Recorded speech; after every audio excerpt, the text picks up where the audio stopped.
Muitas vezes nós confiamos em qualquer tipo de coisa. Nós confiamos no nosso trabalho, nós confiamos nas pessoas, nós confiamos no nosso patrão, nós confiamos nos nossos pais, confiamos nos nossos irmãos, confiamos na nossa mãe, nos nossos filhos e deixamos em último lugar Deus. E aqui ele está dizendo para nós, pode deixar, Léo, os versículos para nós. Se o Senhor Deus não edificar a casa, não adianta nada trabalhar para construí-la. Eu quero falar um pouco sobre a presença de Deus, sobre a confiança que nós devemos ter em Deus. Então nós vemos que, assim, se Deus não edificar a casa, em vão vai edificar o homem. Deus é o verdadeiro construidor da casa. Se nós não tivermos Deus, não vai existir forma na nossa vida, não vai existir consistência na nossa vida. Sabe o que eu acho interessante? Tem uma frase de Robert Donnelly que disse o seguinte: nenhuma família será completa enquanto Cristo não for membro dela. Sabe, às vezes nós achamos que nós somos autossuficientes, e hoje nós conversando em casa a respeito disso, quando o homem reconhece que ele é autossuficiente, foi-se tudo por água abaixo. Ele não necessita mais de nada para fazer nada, porque ele é poderoso para fazer tudo. Isso eu vou dizer para vocês, isso é satânico. Que no momento que nós nos achamos que nós conseguimos fazer alguma coisa, nós estamos completamente perdidos. Nós não sabemos para onde estamos indo. Nós estamos tristes e amargurados pelas coisas que Deus tem feito. Nós não temos confiado em Deus de verdade e colocado Ele, sabe? E a gente vê, muitas vezes eu vi isso, e a gente, quando está olhando um filme, tu vê a família sentada na mesa, almoçando, tomando café.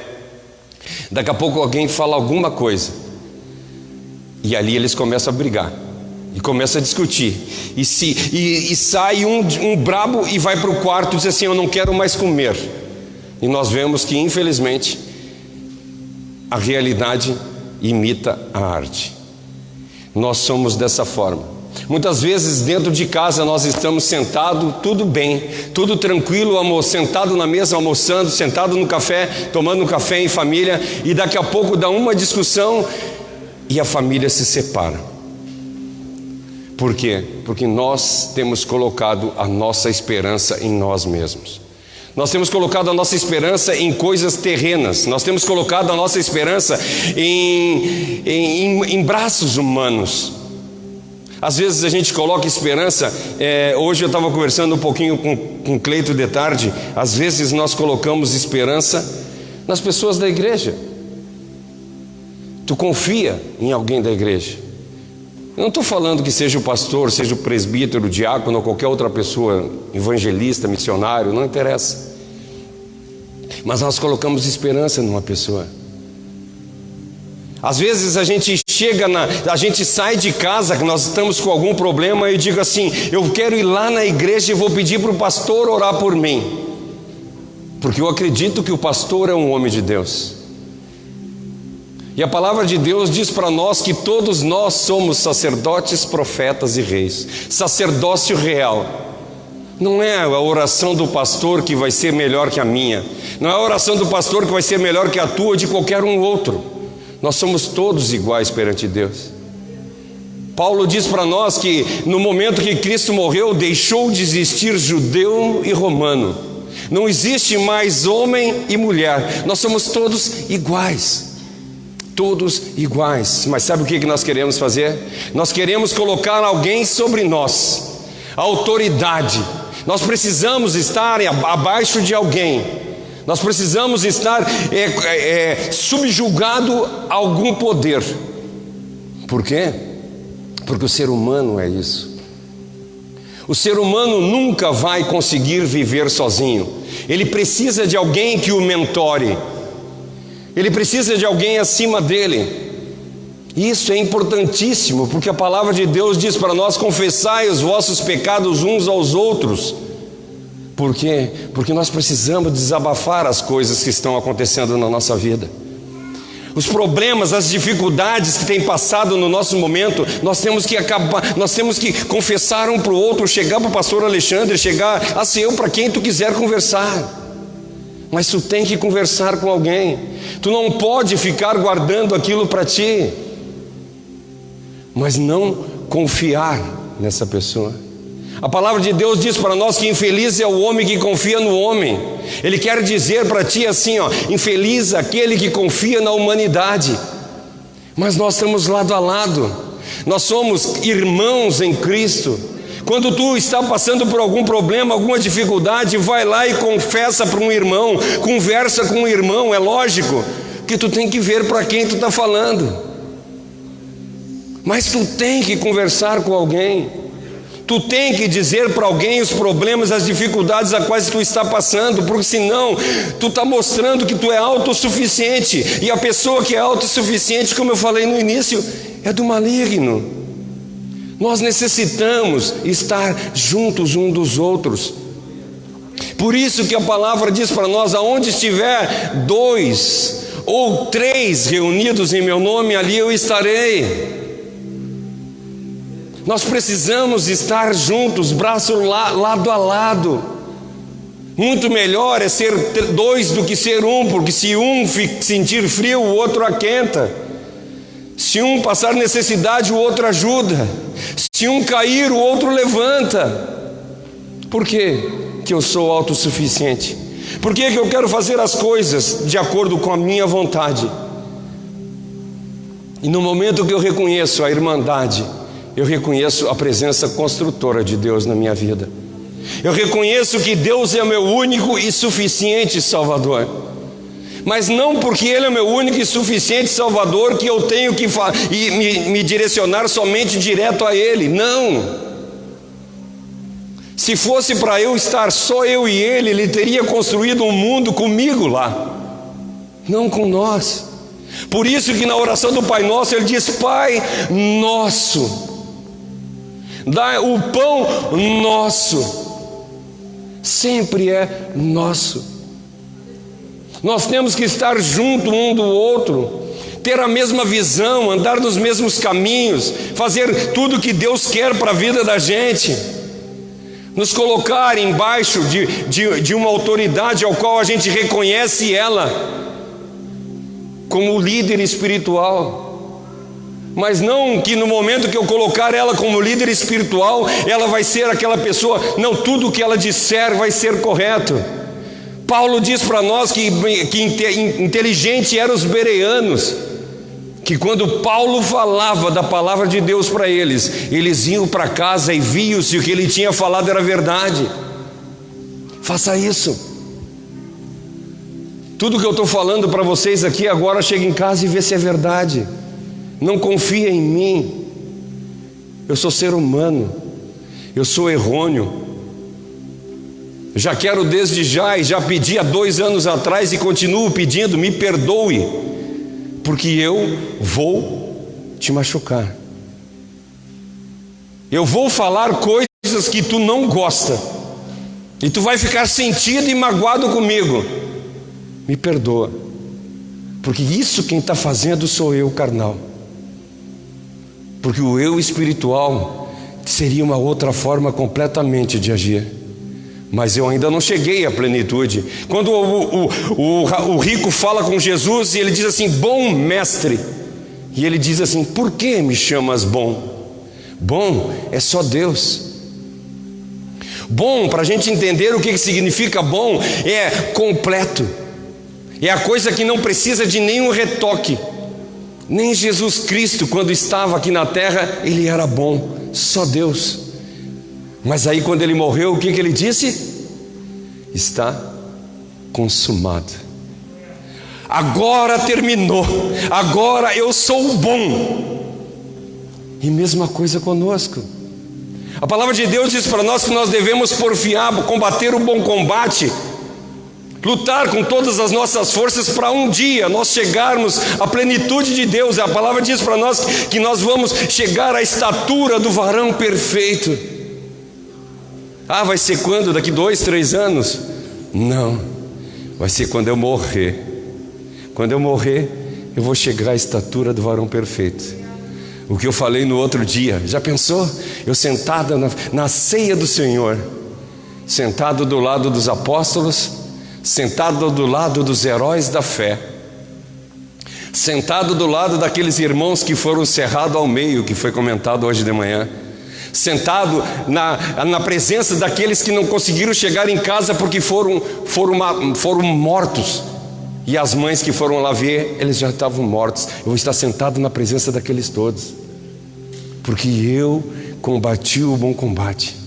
Eu acreditei na presença construtora de Deus. Eu acreditei que se em vão edificarei a minha casa se não for na presença do Senhor. Eu preciso estar na presença do Senhor. Mas por que eu não consigo estar na presença do Senhor? Porque tem coisas mais importantes na minha vida. E tem coisas muito mais importantes.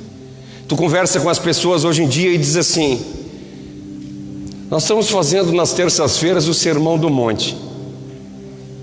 E eu digo para as pessoas de uma semana para outra: leia. Nós vamos estudar essa semana Mateus 6, versículo 14. Tu chega na outra semana e pergunta para quem leu. Eles não leram. Um versículo. Só um versículo. Não tive tempo. Sabe? Minha vida é atarefada. Eu não consigo ter tempo. Quantas vezes tu abriu o Facebook hoje? Quanto tempo tu gastou lá? Quantas vezes tu entrou no Instagram, esses outros todos, Snapchat, esse monte de coisa que tem aí? Quantas vezes? Quantas vezes tu olhou o WhatsApp para ver a mensagem? Quanto tempo tu gastou no teu celular? Antigamente a gente falava mal da televisão, né? Hoje a televisão, eu acho que ninguém mais nem vê a televisão. Hoje o celular tomou conta. Eu quero te fazer uma pergunta agora, e gostaria que tu olhasse para dentro de ti e respondesse para ti. Quanto tempo tu tem dedicado a Deus no teu dia? Quanto tempo tu tem dedicado ao teu celular no teu dia? Quem tem sido o teu Deus?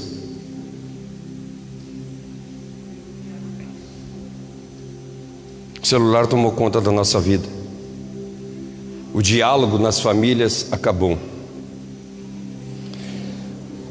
Esses dias nós estávamos conversando, brincando lá na casa do Paulo lá. Tinha 3 pessoas conversando e eu estava do lado, 3 pessoas conversando no celular, né? E eu brincando disse assim: me coloca nesse grupo aí para mim entrar no assunto também. Às vezes dentro de casa, pai e filho não se conversam. O pai, para conseguir a atenção do filho, ele tem que mandar uma mensagem no WhatsApp. A mulher, para conseguir a atenção do marido, precisa mandar no WhatsApp. Sabe? Deus não quer passar desapercebido nas nossas vidas. Coloca para nós Gênesis 3:8, Léo. Essa passagem eu achei interessante e queria ler com vocês, é só o início dela também. Naquele dia, quando soprava o vento suave da tarde, o homem e a sua mulher ouviram a voz do Senhor Deus, que estava passeando pelo jardim. Deus estava passeando pelo jardim.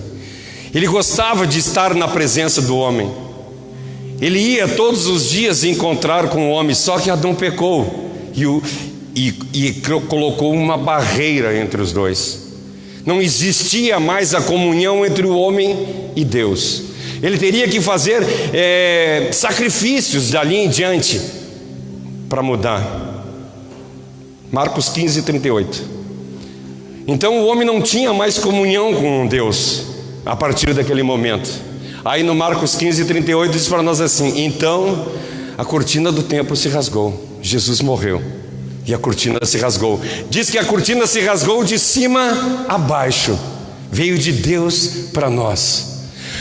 O que era a separação do homem e de Deus, que estava entre o santo e o santo do santíssimo, se rasga, não existe mais.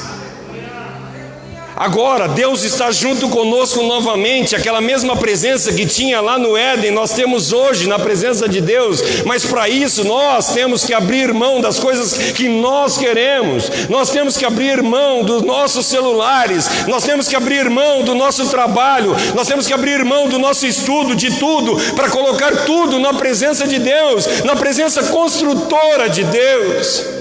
Porque se nós assim não fizermos, nós não vamos chegar em lugar nenhum. Ou melhor, nós podemos até chegar. Tu pode ser presidente de uma grande empresa, tu pode ganhar muito dinheiro, tu pode ter casa, tu pode ter carro, tu pode chegar a um lugar qualquer um. Se tu estudar, tu vai conseguir chegar. Mas tu não vai conseguir chegar na presença de Deus. Tu não vai conseguir chegar na presença de Deus. Porque para chegar na presença de Deus nós temos que abrir mão de nós mesmos. Nós temos que abrir mão da nossa vida.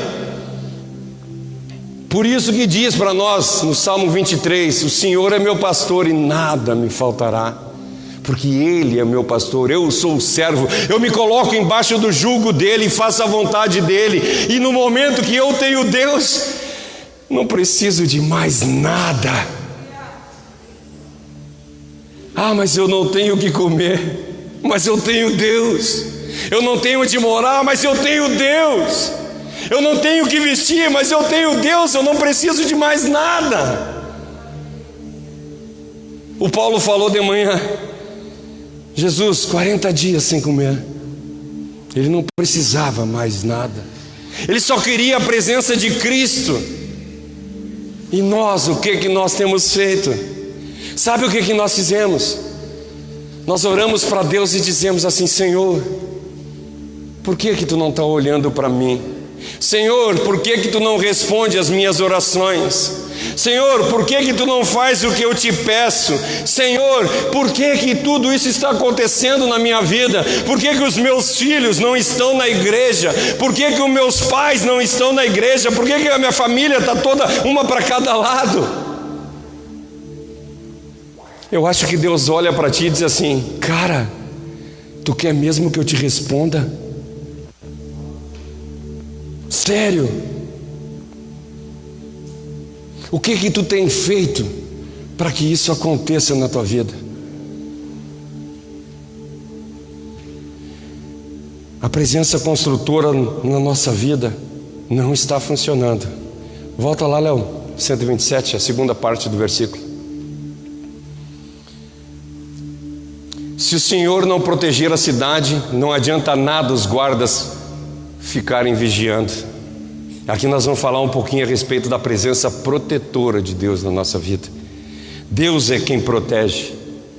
Deus que protege a nossa família, Deus que protege as nossas vidas. Aí tu vai dizer para mim, então eu não preciso fazer mais nada. Lá em casa, eu estou construindo uma casa, eu estou fazendo um muro de 3 metros, eu estou colocando câmeras de vigilância em todos os lugares, então eu não preciso disso. Não, eu não estou falando isso. Nós temos que ser sábios, nós temos que nos cuidar, nós temos que fechar a porta e nos guardar, nós e as nossas famílias. Mas só que nós não podemos confiar só nisso. Nós temos que colocar a nossa vida, nossos bens, a nossa casa, a nossa família, tudo na mão de Deus para que Ele faça a vontade dEle e agradecer por qualquer coisa que aconteça. O problema é que nós temos uma ideia de que abençoado é aquele que está cheio de coisas. Não é isso. Abençoado é aquele que tem paz no coração. Abençoado é aquele que é feliz.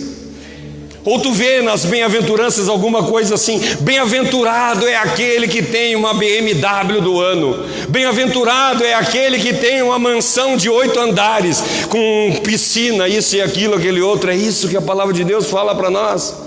Não, ao contrário, ela diz: bem-aventurados são os humildes de espírito, bem-aventurados pacificadores, bem-aventurados são aqueles que são perseguidos por amor ao meu nome. Nós estamos com o nosso pensamento completamente deturpado a respeito da palavra de Deus. Eu estou falando de nós. Nós. Não é vocês não. É eu. Eu que muitas vezes eu acho que eu posso fazer alguma coisa, enquanto Tiago diz para nós: por que vocês dizem eu farei isso ou eu farei aquilo, ao invés de vocês dizerem se Deus quiser eu farei. Estamos andando errado. Nós estamos vivendo um reflexo de uma sociedade que não confia em Deus, e nós estamos andando no mesmo caminho. Nós somos cristãos, nos dizemos cristãos e não confiamos inteiramente em Deus. Quando eu confio em Deus, eu faço a mesma coisa que Sadraque, Mesaque e Abidnego. Eu faço a mesma coisa que Daniel, né? Eles entraram na fornalha. Nós vamos para a fornalha. Se Deus quiser, nós saímos. Daniel foi para a cova dos leões, e se Deus quiser, nós saímos. E eles saíram. Eles foram abençoados. Nossa, que maravilha! Deus salvou eles. Nós somos abençoados como Estevão, que foi lá e foi pregar, e foi apedrejado e morreu. Foi tão abençoado quanto Davi, quanto Daniel, quanto Sadraque, Mesaque e Abidnego. Eu creio que até mais, porque ele diz assim: eu vejo o céu se abrindo, eu vejo Cristo vindo me receber. Eu acho que foi muito maior a bênção dele. O problema é que nós só enxergamos bênção quando nós somos abençoados conforme o mundo diz. Eu sou abençoado, eu tenho um carro do ano. E o irmão que não tem o carro e tem que vir a pé, ele não é abençoado? Quero dizer para vocês que muitas vezes aquele irmãozinho que vem a pé é muito mais cheio de Deus do que nós. E a palavra de Deus diz para nós: é muito mais fácil um camelo passar no fundo de uma agulha do que um rico entrar no reino dos céus. Por que ele disse isso? Porque aonde está o teu tesouro, ali está o teu coração. Aonde está o teu tesouro? Voltando lá, está no celular? Está nos teus bens? Ou está em Deus? Vamos para o versículo 2. Agora eu quero falar um pouquinho a respeito da presença provedora de Deus. Não adianta trabalhar demais para ganhar o pão, levantando cedo e deitando tarde, pois é Deus quem dá o pão e o sustento a quem Ele ama, mesmo quando estão dormindo. Sabe, Deus garante a subsistência da família. A palavra de Deus diz para nós: já fui moço e hoje sou velho. Nunca vi o justo não ter o que comer, e nem sua descendência mendigar o pão. Sabe qual é o problema? Que nós não queremos o que nós precisamos, nós queremos o que nós queremos. Eu não quero um prato de arroz com feijão e ovo. Eu quero comer lasanha. Eu quero comer isso e aquilo. Sabe, nós reclamamos que nós não temos, enquanto nós temos tanta coisa. Tem uma história de um gaúcho que saiu do Rio Grande e foi para o Rio de Janeiro. Chegou no Rio de Janeiro, passou-se um mês. Quando ele chegou lá, um mês acabado, ele mete a mão no bolso e olha, R$2, tudo que sobrou. Ele disse: nossa, saí do Rio Grande e estou aqui desse jeito. Foi lá, comprou banana com aqueles R$2. Não sei quanto deu lá, deu meio quilo de banana.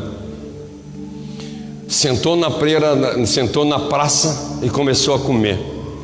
Comia aquela banana e jogava a casca fora e dizia: olha onde eu cheguei, comendo banana. Essa é a minha situação. Quando ele olha para trás, ele vê um cara comendo a casca. Às vezes, e todas as vezes que nós reclamamos, é de barriga cheia. Reclamamos que não temos, enquanto nós somos ricos.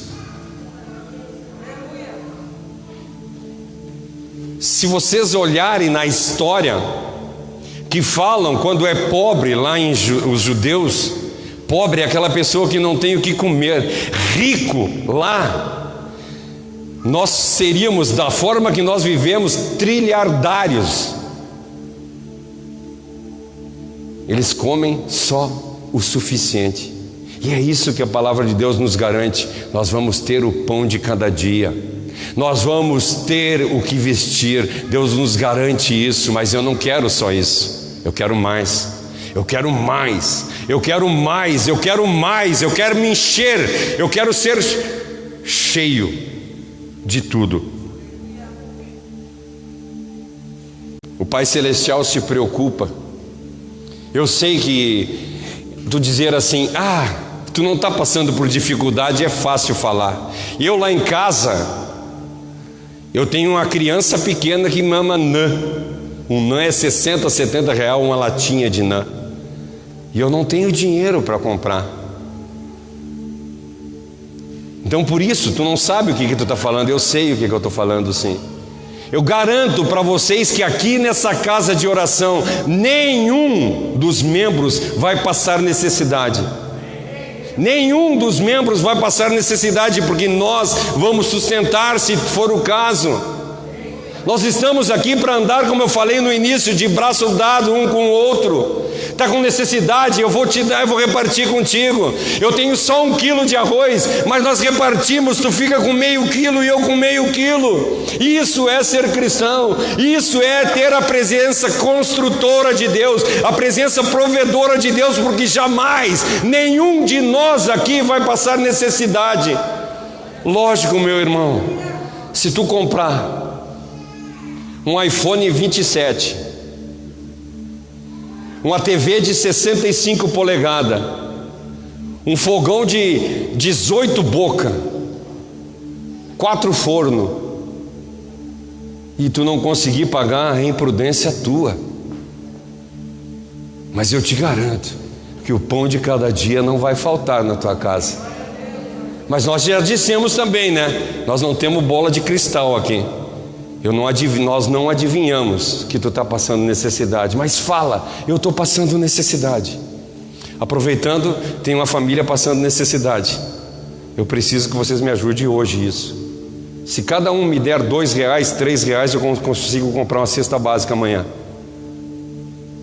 Vamos colocar em prática o que está sendo pregado hoje.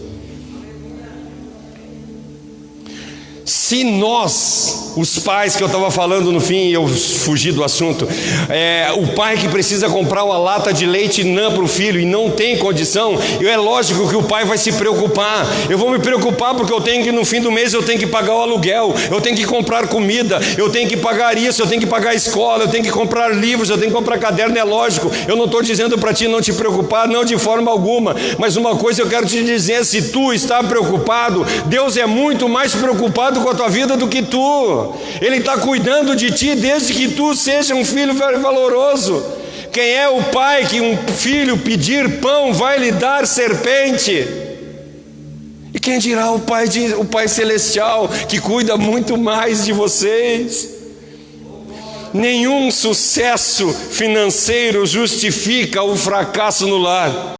Essa palavra é de David McKay. Às vezes nós queremos engordar a nossa conta bancária. Nós queremos trabalhar e ganhar cada vez mais. Eu já falei isso aqui, eu acho que há mais de ano atrás aqui. Meu irmão, se tu quer ganhar dinheiro, se tu quer ficar rico, tu está no lugar errado, tá? Vai para a faculdade, te forma e seja uma pessoa profissional maravilhosa e ganhe dinheiro. Já contei a história de um rapaz que foi na igreja e me pediu dinheiro. O senhor me consegue R$20? Eu disse para ele: meu amigo, tu está na instituição errada. Dinheiro é no Itaú. Aqui é oração. Se tu quiser a oração, é o que Pedro diz lá na porta do templo de Formosa: me dá uma esmola. E Pedro diz para ele assim: não tenho ouro e nem prata, mas o que eu tenho eu te dou. Te levanta e anda.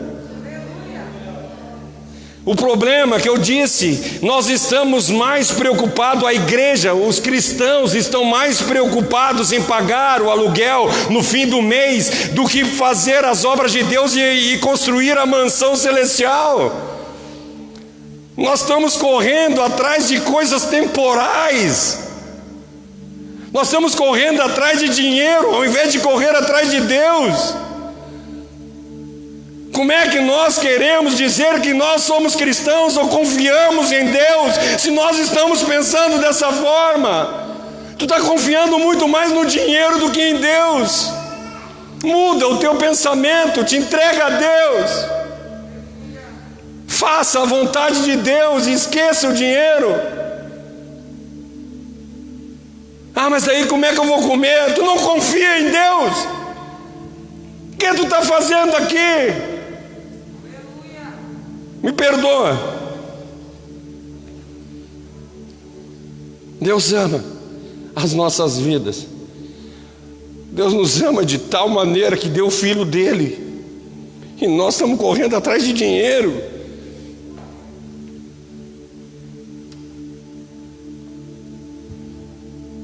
Cara, é complicado, gente.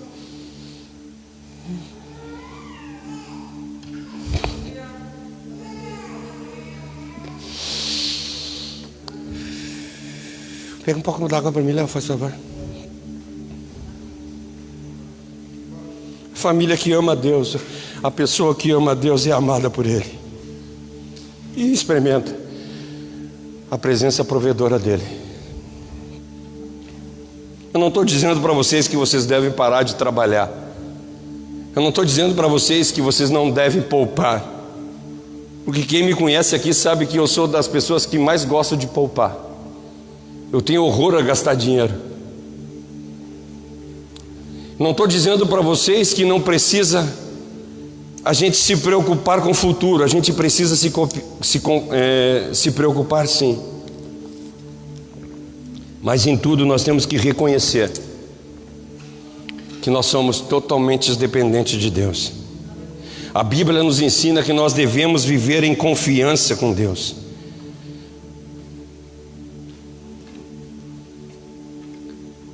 O problema é que nós temos que nos livrar de tudo que nos tira o sono. Fala para nós lá em Salmos que o salmista diz assim: quando eu deito a minha cabeça no travesseiro, eu durmo, porque eu não tenho preocupações. As minhas preocupações estão em Deus. Eu entrego tudo na mão de Deus. 100% da minha vida está em Deus. Tudo é dele. Ele me abençoa. Ele me dá o pão de cada dia. Ele cuida da minha família. Ele faz o que é melhor para mim. De outro lado, o que eu tenho não é meu. O meu carro é para a obra de Deus. A minha casa é para a obra de Deus. O meu serviço é para a obra de Deus. Tudo é de Deus. Tudo é de Deus. Vamos para o outro versículo, versículo 3.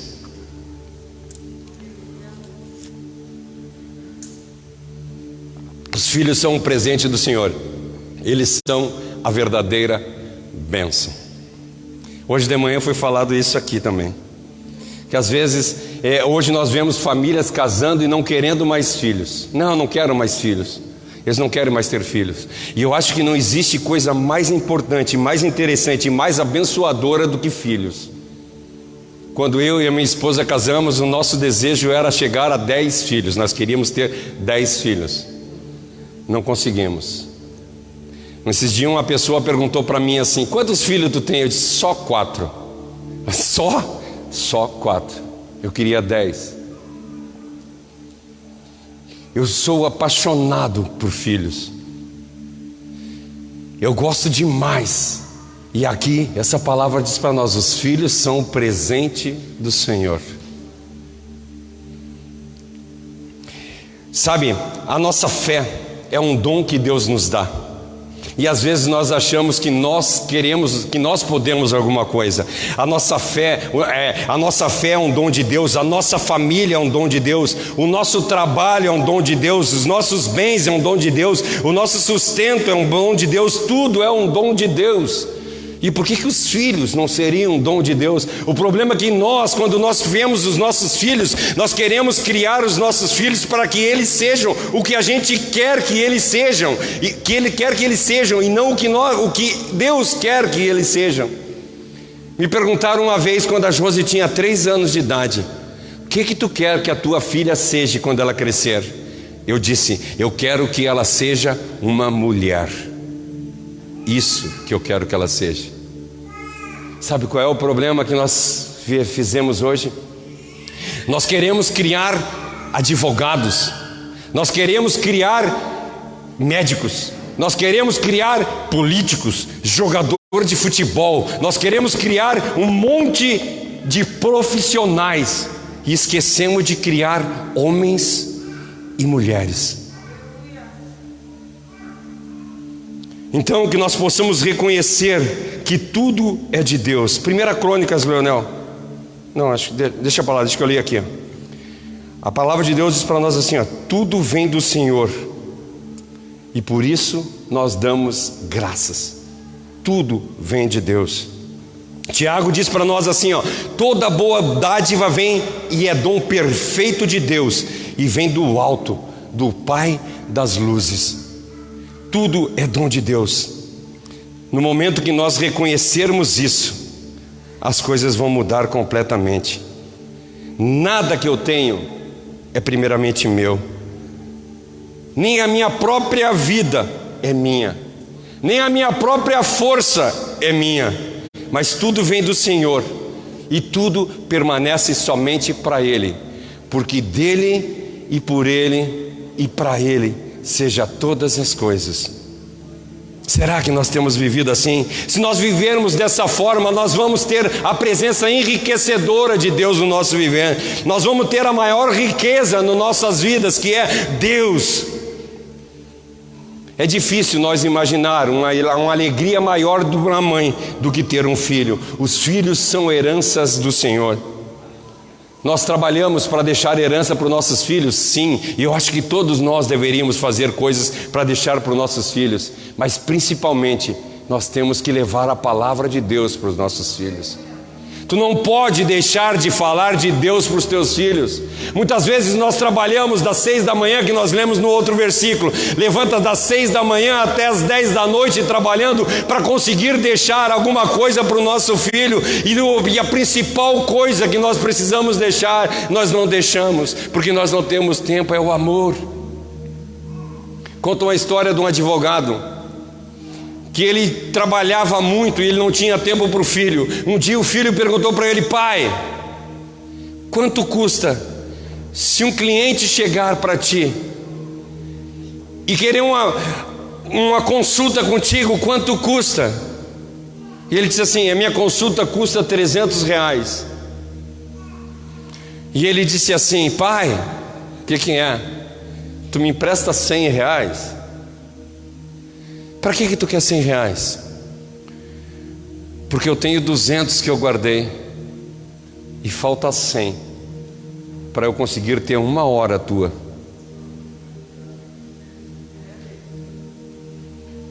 Será que isso está acontecendo em nossa vida?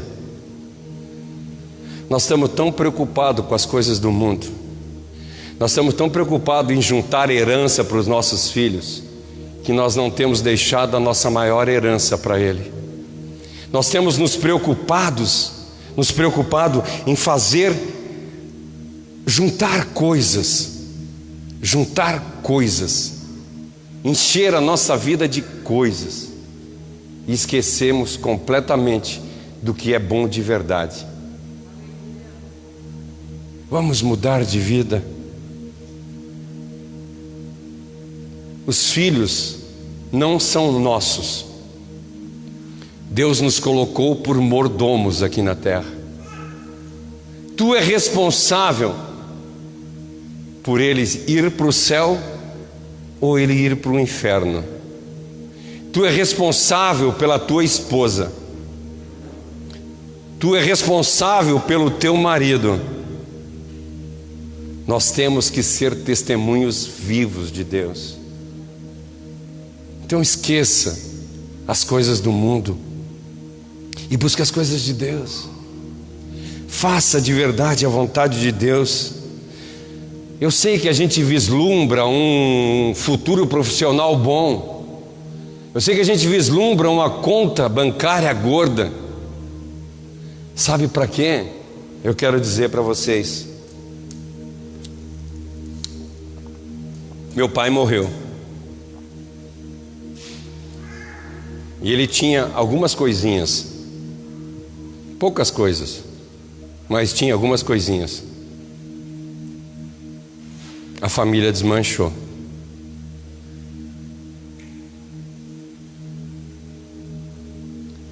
Pelas coisinhas que ele tinha. Eu acho que isso é a pior coisa na face da terra. Um pai trabalha uma vida inteira para juntar R$100. E quando morre, os filhos se pegam no pau por causa desses R$100. Então para de juntar dinheiro. Para de juntar bens. E coloca de verdade coisas importantes no coração do teu filho. Fala do amor de Deus para ele e faz ele ser transformado, para quando tu morrer ele dizer assim: o meu pai não me deixou nada, mas uma coisa ele deixou: hombridade. Ele deixou o conhecimento da palavra de Deus. Eu sei em quem eu tenho criado, e é isso que eu tenho lutado pelos meus filhos. Eu quero que o dia que eu morrer, meus filhos possam dizer: aqui morreu um homem de Deus. Não deixou nada para nós, mas ele deixou um legado. Ele fez a vontade de Deus. Ele lutou o bom combate. Ele perseverou. Ele correu a carreira e ele alcançou o trono, alcançou a coroa da vida. Isso que eu sonho. Isso que eu sonho na minha vida.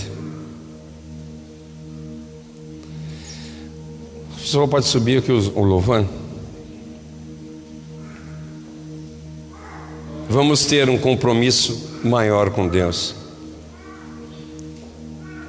Seja na igreja, seja em casa, principalmente em casa. Vamos ter uma vida correta.